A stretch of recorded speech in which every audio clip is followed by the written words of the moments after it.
Welcome to Tenor Tech, where I solve the problems you didn't even know you had. You start by confirming prerequisites and creating the project so you can build immediately. Make sure Flutter SDK, Dart, and a code editor are ready. Run Flutter Doctor to fix issues. Once done, enable Web with Flutter Config Enable Web and create the app using Flutter Create Web App. Open the folder in your IDE, examine lib/main. Dart, and run Flutter devices to confirm a web target like Chrome is available, so you can iterate in the browser quickly. You now build the app structure and the logic that holds state because that controls scalability. Start with a simple architecture you can test, for example provider for small apps or Riverpod for stronger separation.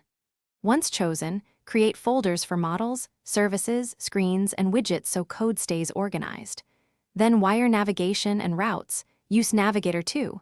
0 if you need deep links, otherwise named routes work. Also write small unit tests for core services to catch errors early. You finish by optimizing, building, and deploying the web app so users can access it reliably.